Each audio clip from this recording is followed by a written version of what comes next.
Jayce Levi is one of the most popular guitar techs on social media, and as a result, his shop is absolutely flooded with work at all times. But how did this dude get there? How did he go from doing some stuff in the music world with Disney and film and things to now where he is today?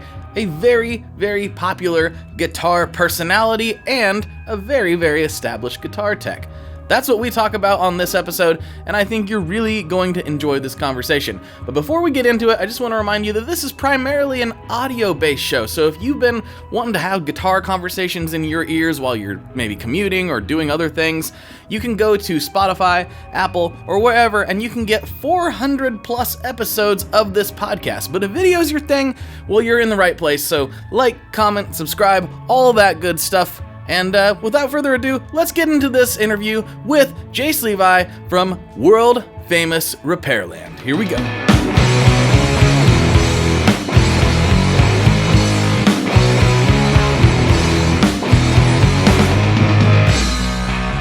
Hello everyone, welcome back to another episode of the Tone Mob Podcast, the show about guitar stuff occasionally, sometimes. I'm your host, Blake Weiland, and with me today, I have Jayce Levi from the world famous Repairland.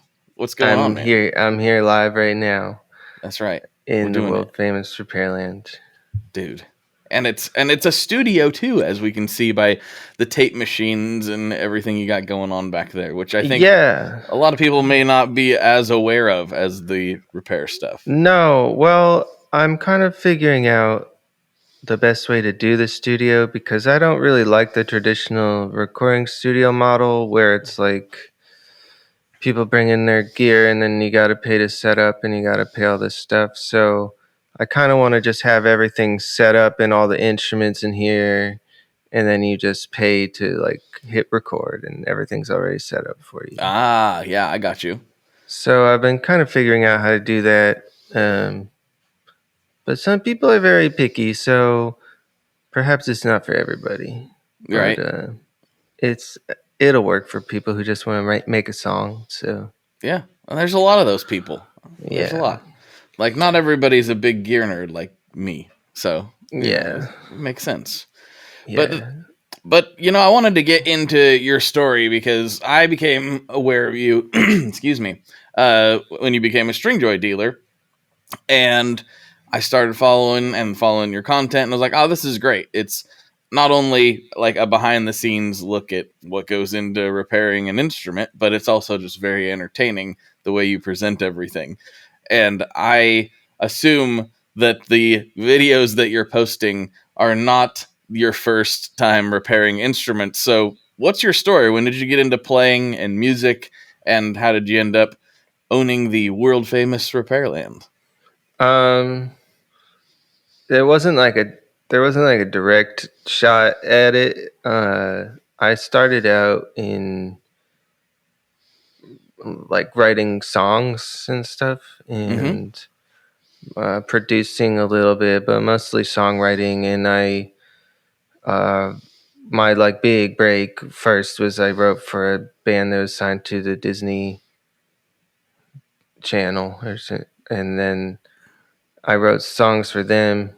And then that kind of stopped happening. So then I was writing songs on my own and trying to develop a TV show.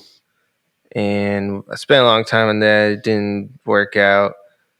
And somewhere along there, I was just always fixing guitars and stuff to make extra money or like figure it out, like try to make rent or whatever. I was fixing guitars in my garage, and then I guess I kind of skipped a couple steps early on. And one of my band members, his dad was like a Fender repair guy, and when we always wanted him to fix our stuff, and he just was like, "No, but I'll like show you how to do it." And okay, yeah. So I kind of learned some like basics from him, and my bass player and his dad, they built a bass from scratch, and I kind of got to watch the whole process of that. So that was like my early education in it. But then it was pretty short. After that, pretty much everything else was like fixing guitars on the road, fixing my friends' guitars, fixing other bands' guitars, learning from just doing tons of stuff, like with not very many tools, and just kind of like figuring it out. And then slowly, you collect more stuff and more tools and more contacts, and all of a sudden you have you almost have a guitar shop. So then, um, yeah, it just kind of was pretty slow over a bunch of years. And then I moved out to the desert, which is where I live now in the Indio. And I was looking for like a new job or something to do. And so I was like, I'll just get a job at Guitar Center. Like, seems pretty chill here. It's a really small store. And they hadn't had like a good tech maybe ever. Oh, wow. So okay. when I started working there, it just like got crazy where I was doing like 15, 20 guitars a day. I was doing a crazy amount. And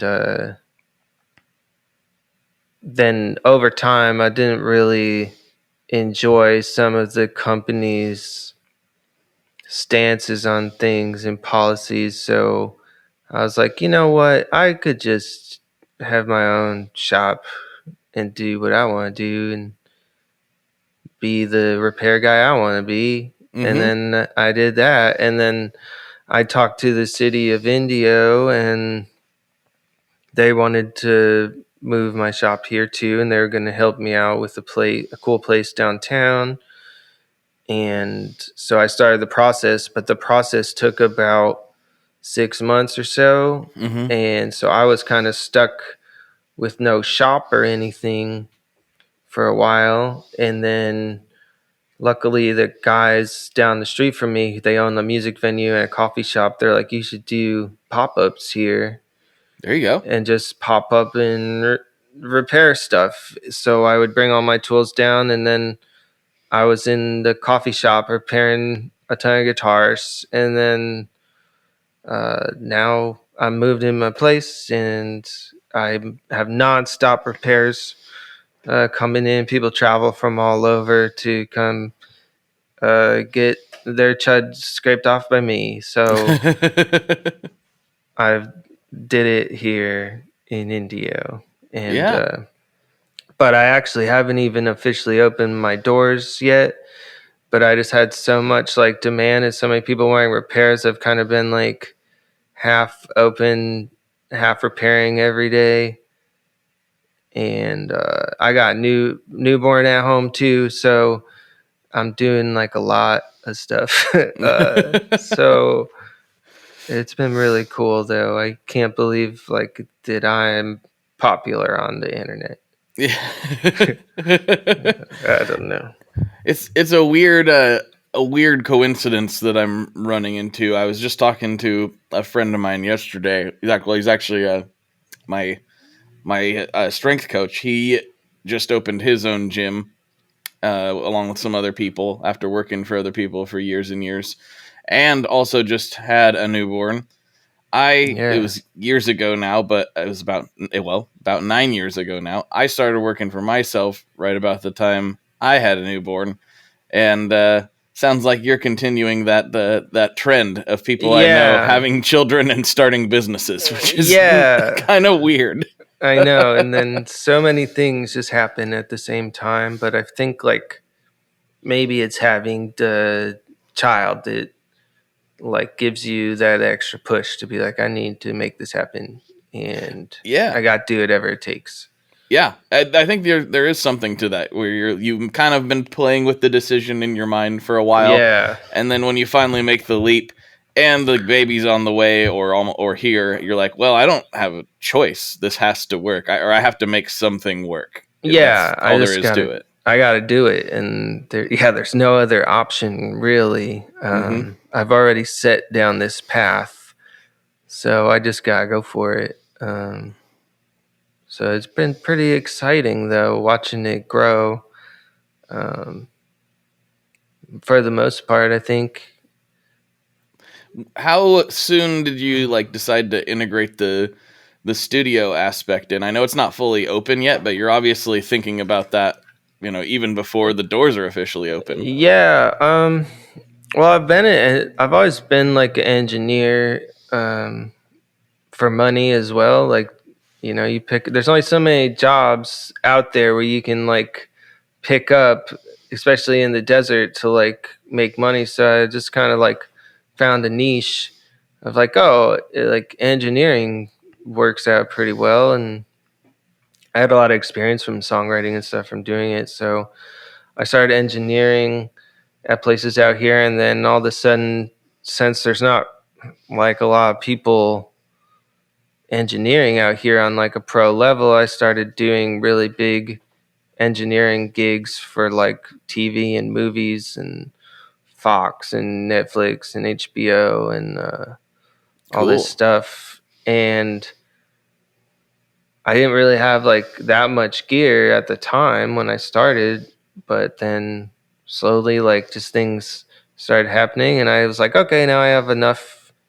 I have enough to do it. And I'm not really like a crazy, like I like to have cool stuff and cool gear, but I don't need the best gear or anything like that. I've always figured out how to make stuff work. I just like cool stuff. Um, so it's worked out pretty well. So I wanted to continue that in this new space I moved into. Um, but that stuff's pretty easy. It's mostly vocal replacement and things like that. Mm-hmm. But when a band would want to come in, they just destroy the place with their full stacks and like 100 guitars when I already have like 40 guitars in here. Mm-hmm. And like so I was like, yeah, I kind of want to I want to help people make really good sounding songs with my cool stuff, but also like for the price it cost me, for the amount of time it was taking and how displaced everything would become, and all my channels are getting switched and all this stuff, then I I don't think people could afford what that would cost for me at this point, with all my overhead and stuff. So I was like, I still want to record for people, but it has to make sense for everybody. Yeah. Yeah, for sure. And yeah, and I've already, even though I'm not open, I still, because there's not really any studios out here per se. So I get calls for studio work already. I'm not even open yet. And I just recorded some guy from the Drifters, there's a magic moment. Oh, nice. Nice. He like came in and recorded some vocals and it was super cool. I get like the most random calls out here because it's like a retirement community, but also an up and coming young music community. So it's the biggest collection of just artists and different stuff going on all the time. So I like to do both things, and also it's nice when I get sick of scraping Chud and fixing guitars, I can like do something else for a day and then go back to doing guitars ultimately. Right. So I want to take a couple steps back because it's a world that I'm insanely curious about, and you've got some experience in. So when you Yeah. were talking about you were writing for the Disney Channel and you've got this experience in film and TV and all that, like how did you get into that world in the first place? And do you care to elaborate on the Disney stuff? Because I'm like insanely curious about it. Yeah, I mean, it was a while ago, so I don't like, some of it's a little blurry to me, but I played in like a MySpace band. Then my MySpace band uh, signed to Drive Through Records, Oh, which was like whoa. an old pop punk label. Yeah. Oh, yeah. I remember. And Maybe I then remember your band. What was your band? yeah, my band was called Secret Secret Dino Club. We were like the Okay. last band to ever sign to Drive Through, but I don't really know what happened. It didn't work out, and but they also managed this group of guys who were like a up and coming boy band, I guess, if that's a thing. Yeah, I think so. And they didn't like they just had like they had a cool look. They had a um, great cast of characters, and they were just really young. But they were fans of my band, and we did a tour together, and it didn't go very well. And then we got in a really big van accident, Oh no. and our van got destroyed by this 18-wheeler, and it crushed, like, I lost like all my gear, got like crushed. I even had an accordion, and the accordion got accordioned even more. Oh wow. Jeez. So that was like a big reset for me. I was like, whoa, what am I doing? Like, I had to call my friend to come like pick me up and the remnants of my gear down in North Carolina, and I was living in New York at the time. It was a big fiasco, and insurance never ended up covering it, or I don't know what happened to the insurance money. But, money was you didn't get it. Yeah. Yeah, in the world of the music business, money always seems to just disappear. Whoops. It's like, where did that go? I don't know. It didn't go to me. So I kind of had to reset, and I had to rethink like everything. I was like, okay, if I need to like go back on the road, that means I gotta buy all this gear. I gotta get a new van. I gotta get a new trailer. I gotta get all this stuff. And I was like, at this point, with how bad the tours are going, it really is not a smart decision for me to get back into that. Mm-hmm. But my music was still doing all right online, and I still had fans and stuff. So I was just writing more songs. Me and my friend, we were just writing tons of songs. And then that band that got in the van accident with me, they ended up getting signed to Disney by handing out a flyer at a Jonas Brothers movie premiere. What? And Wild. yeah, so they were discovered at this Jonas Brothers movie premiere. And so the Disney was like, we needed an album, and they were like, well, they just liked our band, and we were already friends. So me and my partner JP, we worked on their whole album pretty much, and we were like living in the back of their tour bus, writing songs on our laptop and stuff for them. And it was pretty crazy, That's party wild. times and stuff.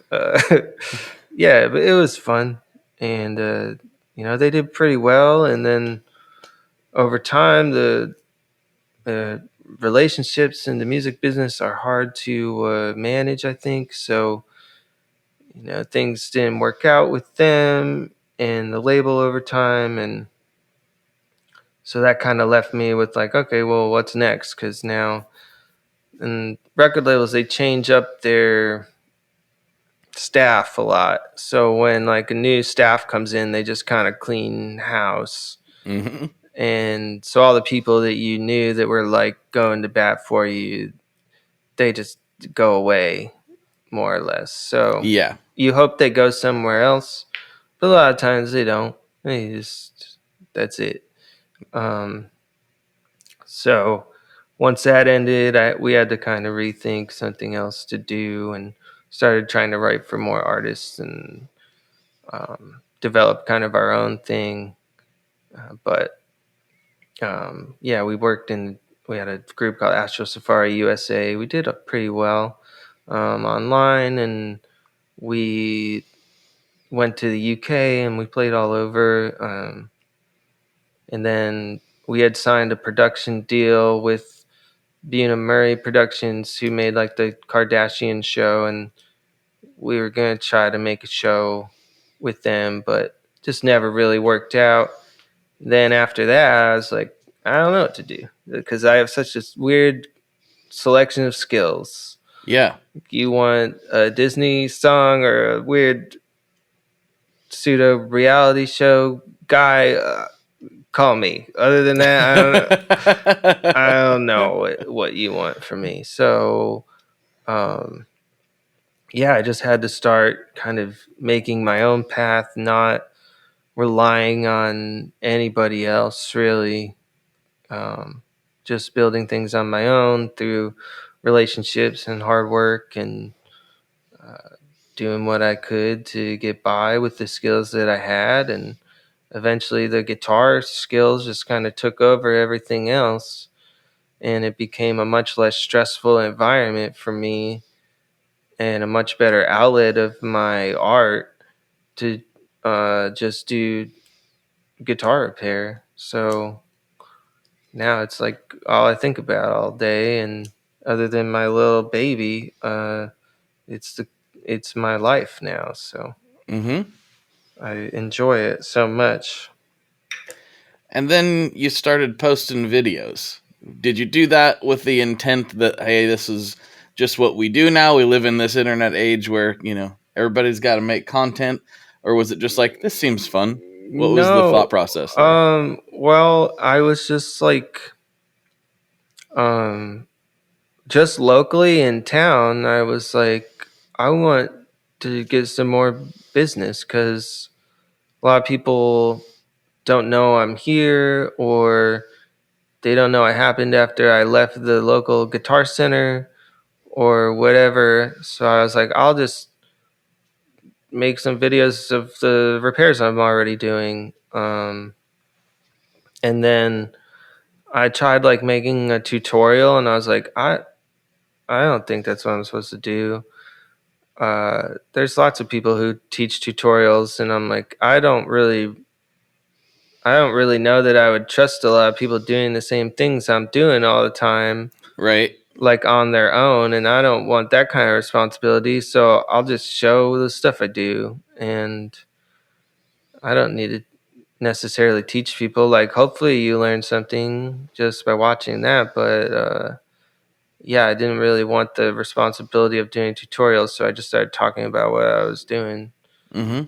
And then one night my phone started going off like crazy, and I was like, I was sleeping, and I thought like someone had passed away or something. It was like so many messages, and then I looked, and it wasn't. It was just my Instagram was getting a lot of comments. So, and then I was just like, maybe this is what I should do. So I just kept making them, Mm-hmm. and I try really not to pay too much attention to like comments or anything. I just make the videos how I want to make them. It just seems like a thing where it in this day and age, sounds weird to say, like sound like an old man when I say that, but in this day and age, uh, it sometimes feels like it's difficult to know what's genuine and what isn't, and when people are, you know, being real and when they're not. And I think the thing that resonates with people is like, this is just you. This is just your personality coming through and what's going through your brain. Yeah. And people like that. They're so used to it being all polished and and shiny and glossy, and that's not real life. So I think part of it is just like, oh, this guy's got a fun personality and he's not afraid to show it, along with you're good at what you do, and people can see that in the videos as well. I think that's a lot of it. Yeah, I don't really know. I couldn't like give someone like how to make a video. It's just I don't know. That's just what happened. That's Mm-hmm. just I watched the video back, and then I talk about it, and then I don't really put too much thought into it, to be honest. I Mm-hmm. just kind of let it go. People seem to like that. The more I try to like plan stuff out, I feel like I don't know, people don't even realize or something. I can actually relate to that because a lot of people, I talk to people that do podcasts in other spaces and stuff, and they'll ask, like, do you prepare notes? Do you do this and that? And I was like, well, I did years ago.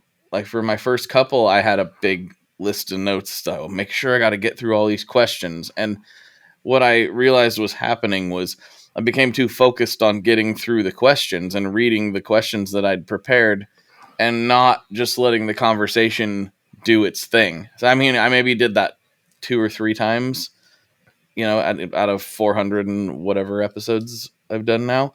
And it just doesn't feel as good. It doesn't come across right, because when I have questions, I want them to come from a genuine place. Like, oh, I'm curious about this. I want to know more based on this thing that you just said. Like the film stuff, I had no idea about, so I wouldn't even been able to know to ask that unless I just let you go and just respond to it. And so, I hope the more off the cuff style works, I think, and at least for some people it does, and it certainly works for you. So I wouldn't change it too much. I wouldn't worry about it. It's working. Yeah, people always ask me to do longer videos, but I feel like it's about as much as I could handle. You're also still trying to maintain and run a repair business. Yeah, I think people don't realize that sometimes. Like, I am a business that's just run by one person, which is really hard to do. So anybody else that does it, I'm so proud of you. Yeah. But I try to do my. Also, who wants to watch something in like 10 minutes when you could watch it in a minute? Yeah. I mean, everybody has different things they like, some people, and I'm doing a better job this year than I have in the past. Some people like to watch these on YouTube. For years and years, it was an audio only thing, because I'm thinking, I'm not going to sit down and watch 2 dudes talk. I'll listen to 2 dudes talk while I'm doing something else. But I'm not going to sit down and open up YouTube and sit there and watch somebody do this. But a lot of people do, and it turns out the biggest podcasts on the planet have a video component that's often bigger than their audio component. And it doesn't make any sense to me, but people like different things. And so, I tend to agree with you. Why would we want to watch a 10-minute version of it? But maybe there's a space, and maybe there's a time in life to give it a try and see what happens. Who knows? Yeah, perhaps. I don't know. I don't think. I just think maybe people just want to listen to the sounds. Maybe they just want the soothing sounds of chud and grinding. It is satisfying. It is very satisfying to see. Early on, people were like, turn the sounds off. Like, the sound of that hurt my ears, scratched my brain. And weird. I like the sounds. The sounds inspire me. I don't get it. Why would I? Yeah, the sounds are part of it. It's part of the experience. It makes it feel like you're there. Yeah, I mean, a lot of people say they don't like my voice or something, but I don't care. Well, what are you gonna do about that? Yeah, what?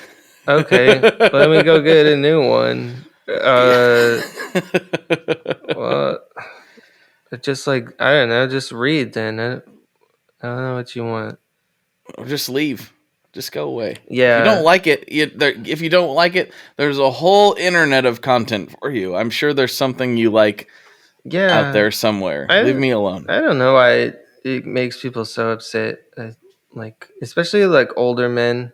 Like, older men really get upset at my content. It's pretty much exclusively that. Like, when I get something or someone's really mad, it's just someone who's older. They really don't like the way that I fix the guitar. They just, it really bugs them. Really bothers them. I'm like, all right. I don't know. I don't mean to point fingers, but most I would say that I would put the number at about 85% of the bad, dumb, or just angry comments that I've ever gotten are also from older Yeah, guys. That's just what it I don't is. know. It's got to be tough being them. So I just, I'm glad they can find a release somewhere. I just wish it. That's a good way to I look just at it. wish it wasn't on my videos of my business. I'm like, come on, you're causing all this, you're causing a scene. You're causing a scene out Would you here, do? and now, Yeah, would you do that in my shop? Like, probably not. Most and now, likely. when people, when I meet people in person, they'll say, it's like one of the first things they talk about. They say, your videos, they get a lot of hate comments. Like, it's like one of the first things they say. They're like, I don't get it. I don't get it either. It's But it's weird. also weird. I don't It's know. I also feel weird so like many people bring it up to me. It's like the number one topic of conversation with amongst I think they bring it up in the because shop. they like them, so they don't understand why somebody wouldn't. I think that's why they bring it up. Yeah, That'd be my guess. that would make sense. Yeah, And we always focus on the hate comments too, right? It's easier to look at those and be like, "Oh, man, that sucks." Yeah. But then really most of them aren't. No. That's not what most And of the when a comments lot are. of the videos still get like millions of people watching them, so if there's even like a couple hundred of people who say something crazy, that is pretty good. So I don't know. It doesn't really get to me, I don't think, anymore. At first I was a little concerned. I was like, what's happening to my business? Like, I had a pretty good name before this internet stepped in. And and then I just got over it one day. I was like, I'm over it. And then I moved on. Yep. I totally can relate to that. Those things used to really bother me. And I mean, I'm not going to say that I'm totally, completely over it, but it also, I've realized that it's not important. Yeah. Like, I'm able to just be like, you know what? That guy's opinion doesn't really matter. Yeah. That much, I don't mind people's. Not that they don't matter as a person. It's just that for what I'm trying to do, for the purposes of this piece of content, it doesn't matter. I don't mind when people's criticisms are against like me, but when you like come in and you like say how to do a repair, but then you're not giving the right information. That's the kind of stuff that makes me mad. When you're like, I know how to do this, even though I don't own a guitar shop and I've never done it before, but I'm gonna tell everyone how you do this. That's where I don't really understand. That's the kind of stuff that irks me a little bit. Well, it's a weird thing because I was just talking to Sean at Gun Street Wiring about this. So he's a partner with Stringjoy, so we talk weekly about various things in the wiring world and the pickup world and stuff. And he just sent this thing over where he sent a kit out to a guy, and the guy was so mad. He was so upset. And he was like, I can't believe you sent me this hot piece of garbage. You're a terrible business. You're just ripping people off, blah, blah, blah, blah. And he's like, hey, man, don't worry about it. Just send it back. We'll refund you, and we'll figure out what's wrong with it. Like, don't sweat it. And so he did, and he got it back, and he sent me the pictures of it. And the guy, like, I don't know what he was doing. If he had, like inch-wide solder and a blowtorch or whatever, I was like, what did he do to that thing? Like, it's completely massacred. This is like the Godfather, like, they massacred my boy. Like, it was such a mess. And somehow it's our fault. Somehow it's Sean's fault. People just don't want to admit when they've done something wrong to themselves or to to other people on the internet. It's just a hard thing for some people to do. That guy clearly destroyed it, but it was our fault somehow. I don't know. You know, I get the same thing here all the time. I'll set up a guitar, and the guy will bring it back, and he'll put like a business card in the back of the neck, and he'll have like all this stuff all over, and he'll be like, "It doesn't play right. Sustainiac is broken or whatever."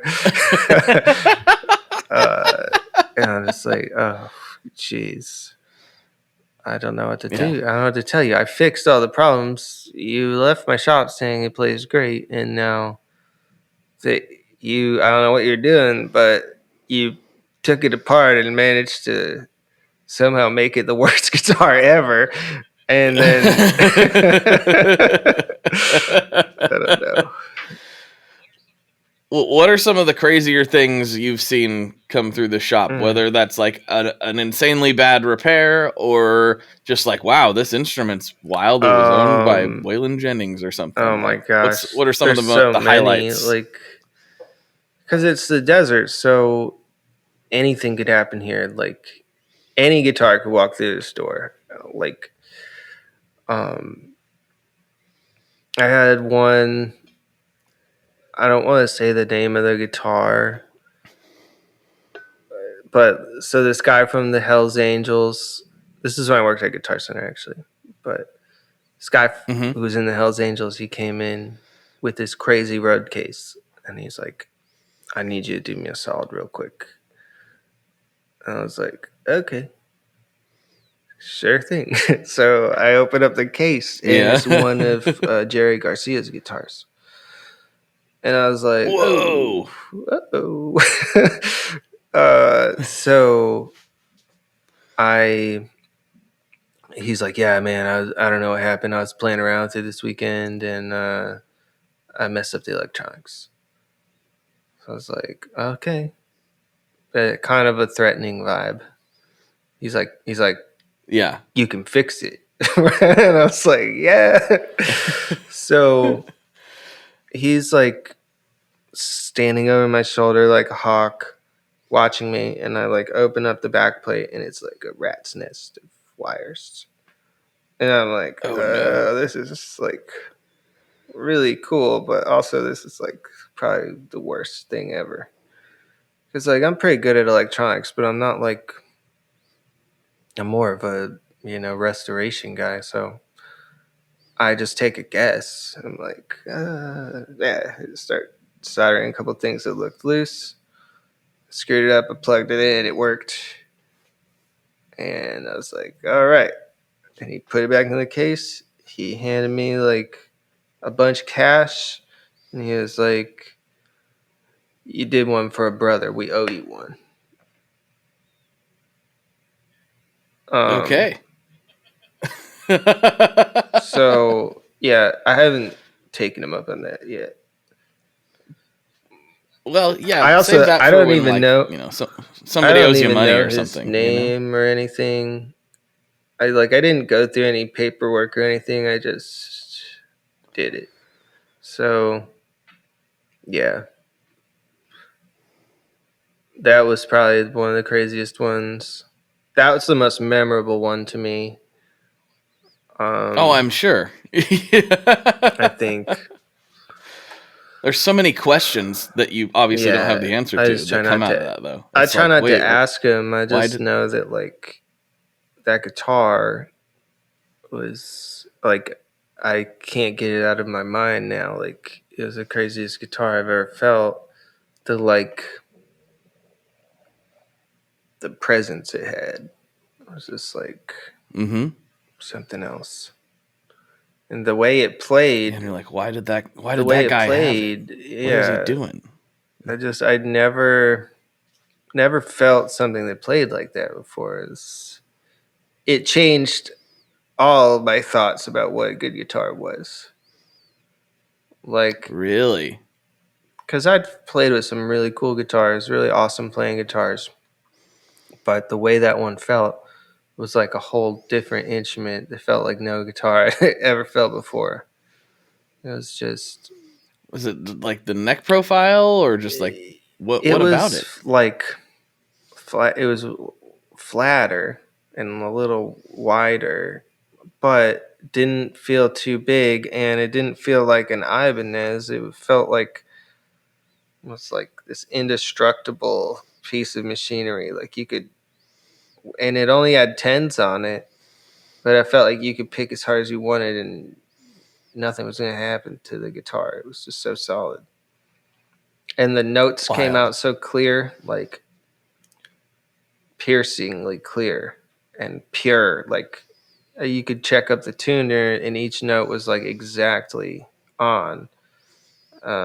Except as you got up towards the higher frets, I think this was done on purpose. It was like usually a little out on the intonation, so you'd bend it up into the note. And it had 24 frets, which was cool, but it didn't feel like a metal guitar or something. It felt more like an old Gibson, but with a way bigger neck. It was a cool guitar. That's cool. And it was really That's beat up. It was in really bad condition. So, well, like just finish wise and stuff, it was so smashed up on the back. Like, it felt cool. I don't know. Yeah. And the stories. If that guitar can Oh, tell yeah. stories. I mean, it already has a weird story and like a Yeah. Hell's Angel like somehow some butchered kind of the weird wiring. story there. But yeah. yeah, that was one of them. I remember someone, this is more of a funny one. Someone brought me this really old ukulele from like the 1880s. I was like, it's crazy old. And I don't think it was valuable, really. It's just old. And they're like, yeah, can you string this thing up for me? I was like, all right. It was in terrible shape. So I start winding the strings up. And as soon as I get like even close to pitch on the second string, the bridge just flies across the room.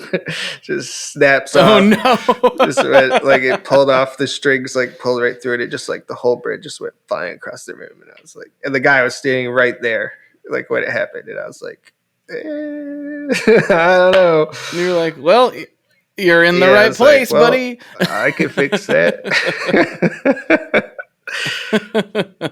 Yeah. It's like out of a movie. Yeah, there's That's this great. other one. I took pictures of it. I was stupid when I was doing repairs before. I didn't really take that many videos of stuff I was doing. Like I just kind of did it. Like thousands of guitars. So it's like there's so many things I wish I had on video now that were so much crazier than the stuff I've done in my videos. Like some of the amounts of chud, like you wouldn't believe how gross some guitars get. This guy brought me his beach guitar, he called it. I don't know if you ever heard of a beach guitar. No. But he had like, it had to be like almost half an inch thick of a just layer of like sweat and chud on the side of the arm and onto the front. And then the truss rod had gone through the front of the fretboard, like, and popped like 3 of the frets out. The truss rod went through the front, and then he had filled the back end with clay. And then, yeah, Clay? like some kind of clay. And he filled the back end with clay. And yeah, he brought it to me. He's like, hey, man, I don't know what you can do, but this is my beach guitar. Like, I need it. So I spent like a week unbeaching the guitar. Unbeaching the beach guitar. And I fixed it. It was pretty crazy. But I think I took pictures of it. But that was like, as far as repairs go, the beach guitar was up there. There was this other this other guitar that this kid, this like teenager, said he had in his basement, and everyone would just pass it around and play it. And it had like so much like Cheetos and Taki dust on it, and Oh just yeah. like the chud was all the way up to where like if you did a bend, it was like scraping. It was scraping the chud up. It was like I've seen that before. Like not that specifically, but I've played guitars where there was so much chud on the fretboard that I'm like shaving it with the E string. Like, no, thank you. It was really, really bad. And when he got it back, he was just shocked. It looked like a totally different guitar, just the fretboard. Sure. I'd never seen anything like it. It looked like Swamp Thing or something. Yeah. Swamp Thing was playing guitar. just leaving all the goo. Oh man. So this kind of leads to a question. When things are so bad, right? Like the beach guitar is probably a great example of this. Some guitars, this is probably a weird thing that a lot of repair shops have to get into, because I've certainly had to talk to friends and family members who aren't just like immersed in this the way that you and I are. They'll bring you a guitar and it's like some no-name, classical or something that's just not really worth it monetarily to do anything to. It's like, this guitar is like $15, it's just not really, it's just not really monetarily worth sinking a bunch of money into. Is that a difficult conversation to have, or how do you approach that with somebody? Because I know I have guitars that if they needed repaired, I would have them repaired, and it would probably cost more than the guitar's worth, and I wouldn't care. Yeah, but I know that. Honestly, I'm a terrible businessman, and I'll just fix it. Like, okay, I've fixed a frozen guitar from Target. I've fixed stuff off of Amazon, and I'll fix anything.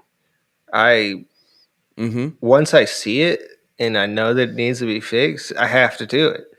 I can't not fix it. And a lot of times now, at least when I do the videos, I make some money off the videos, like on TikTok. So like a lot of times I'll get more money from the video than the repair. So if I see something that I think people are going to like to watch, then I'll usually cut them, some kind of deal, so I can have more content too. Because it's not every day that a super disgusting piece of trash guitar walks through the door. No one wants to see me do a fine tuning on the Murphy Labs, because that's boring. They're already done. It's already good, And even for me, at this point in my life, after doing so many guitars, like between probably 7,000 or 8,000, I don't even know, maybe more. The things that interest me now are not those kind of guitars. Like, in fact, if someone walks in with like a Gibson custom shop or like something like that, I'm like, oh no, like more risk. Like, I'd rather, and it's what I'm going to do to that guitar is not going to change your life. But when a kid comes already pretty good. Comes in with a bullet Strat, and the strings are like 2 inches off the fretboard, I can fix this guitar and change this person's life. So I'm going to do that and spend my time on doing those kind of things rather than trying to do a bunch of blues lawyers guitars or whatever. I'm more of I'd rather fix something cool or fix something really old, like some kind of antique that's busted up. I'd rather do that than some custom shop or something. No, that does make sense, because I remember taking my guitar, and it was a decent guitar. It's actually one I play all the time. I still love it. It was one of the faded Les Paul specials from the early 2000s, and it was my first electric, and so felt really lucky. And it's a very good guitar. But the first time I was like, I think this needs a little bit of love though. Like I'd been beating it up for a while. I didn't know that much Yeah. about guitars, and I took it and got it set up by somebody who knew what they were doing. And when I got it back, it was life changing. I was like, whoa, I thought I had a pretty decent guitar before, and now I have a really good guitar. Like, I can't believe how this plays. Yeah. I didn't know. You know, a lot of people are playing instruments they don't realize are messed up. I certainly didn't, and it can change the whole game. Getting so a good many setup. Little things that go into it, and like that's what people don't see in my videos is like how the instruments play. Like to me, that's number one. I don't really care about the aesthetics myself, like other people do, but all my guitars are trashed, but they all play crazy. They're like super high performing instruments that are really easy to play, really nice to play, and sound really good. Which people, they don't really take into account that, like I'm fixing these guitars and I'm cleaning them, but more importantly, these guitars all play really well. And that's how I have a business. My business isn't the cleaning business. My business is making guitars play really well. Yeah. That is important for artists, because if your guitar is performing the way it's supposed to, then you're not going to have to think about it. You can just make your music. You can just do the thing you want to do, and it'll do it, instead of you doing everything right and your guitar's still not responding because it's broken. Or like the big thing in my town is there's a big wave of new hardcore bands that are great, but they all put these super thick strings on their guitars and then they don't get them adjusted. So the guitars don't play very well, and then they're sharp on the first fret no matter what they're doing because they're bulging out of the top of the nut. So all these bands are doing their dun dun dun dun dun, and they're all like doing this, but everyone's like micro pitches off of the note, so it just sounds insane. And I'm trying to help everybody. Like, let's get this locked in. Let's help the community do their dun dun duns. Digga digga dun dun dun. We gotta help. let's keep the chugs in tune, people. Let's do it. Yes. But I love it. I don't know. I try to make whatever type of music comes through the door. I try to learn what the right setup for that music is. Because it's really diverse community here between all the different rock bands, and then you've got like the desert rock is from here, Queens of the Stone Age and all that kind of stuff. So there's a lot of emulators of that still kicking around. And then you've got all this hardcore and metal, which the scene is really big, really awesome here. And then you've got the regional Mexican music and country music and all this other stuff. So I've had to learn all these different types of setups and special ways of doing guitars for different types of music. But that's why I have a shop. It's what made me popular. So absolutely. Well, we are getting close to the end of the main episode, and I have a couple classic questions I like to wrap these up on that I ask everybody. But before I do that, I like to give the guests a chance to take the stage. You're talking to a few thousand people right now, and you can plug anything you want to plug. You can shout out anybody you want to shout out. You can say anything you want to say. The floor is yours now. I got a grand opening celebration of my new location here on July 11th. If you're in the California area, that'll be coming up, and I've got all kinds of giveaways and stuff happening for that. And then also later this month, I have a collab tools and liquids kit with Music Nomad coming out. And you're going to be able to get all my favorite stuff with some stickers and cool things from me. And it's all the products I use in my videos already. So they're good. And I know they're good. So look for that coming out shortly. And yeah, that's all I got for you today.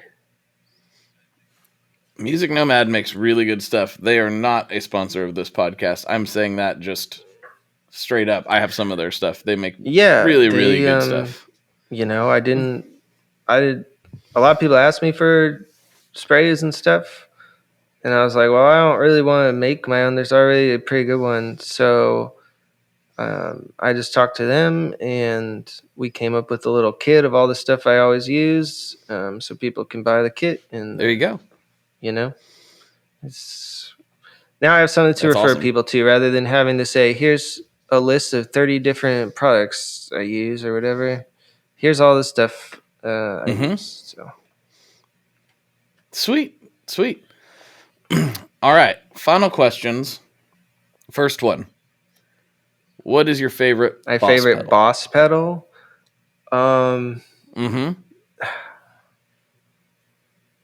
The DS2. Yeah. The DS2. I've never played one of those. I've seen. I like the turbo mode. I think that's what it's called. I got it up on my wall. I think it's called turbo. And it says turbo. I like that. So. Okay. I think that's all the validation I need. I think that's my favorite boss pedal. It's the one I've used the most. Sweet. All right. Final question. What is your favorite kind of pizza? Pineapple. Yeah. Oh no! You're doing so well. I do. I really like it. Sorry, everyone. It's just my wife hates it. She won't even. We can't even split the pizza in half and do half pepperoni. Oh, She's wow! Like, no way. That pepperoni is not. The pepperoni juices are not touching side 2 of this pizza. You will have to get your own. So me and my wife are flipped. So like, she likes the pineapple. I don't like the pineapple, but I'll split it. And I'll even if I get a slice of pineapple, I'll pick it off. Like I'll pick it off. And there's a little juice on there, but I can deal with that. Yeah. Like, see me, I'm like extra.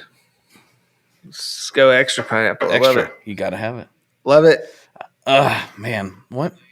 I'm hoping one day I'll like it. It's one of those weird things. I'll take a bite of it once in a while to see if I still don't like it. I'm like, nope, still don't like it. They got a good one at Winco, pineapple combination pizza. I don't know if you have Winco where you're at.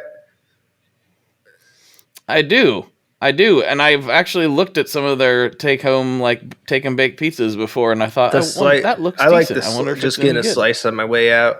It's like a celebration. Like, good job, you did the task. Now you get this slice of pizza. I don't think that my Winco has hot food. Oh, like that's unfortunate. No celebratory slice at the end of the trip. No. No, I can do that at Costco. Yeah, I prefer Costco. I prefer Winco pizza over Costco, I think. Interesting. I've always said that Costco is like the best bang for the buck. It's pretty good, but pizza. I don't know. Something about the Winco one is more nostalgic tasting to me. It really brings you back to the pizza party time. Maybe a best. I'm so mad that my Winco doesn't have hot slices. Yeah. I'm gonna look closer. I'm not gonna. I'll let you know. I don't lemonade think it does, is pretty good too. So. What? You got like a whole food court pizza thing? And lemonade. It might be as far as it goes, though. They might do submarines. I'm so mad. Maybe they do submarine sandwich. Yeah. Well, if they have it, I would recommend it out there. Winco is not an official sponsor of the world famous Repairland yet. Not yet. Not yet. I'll reach out. I don't have shame in asking. Yeah. Hey guys, they might become one. You want to be in one of my videos? I'll repair it right in the deli at Winco. Whatever you want, dude. That would be so great. You're just in there, just scraping. Or I just clean the deli.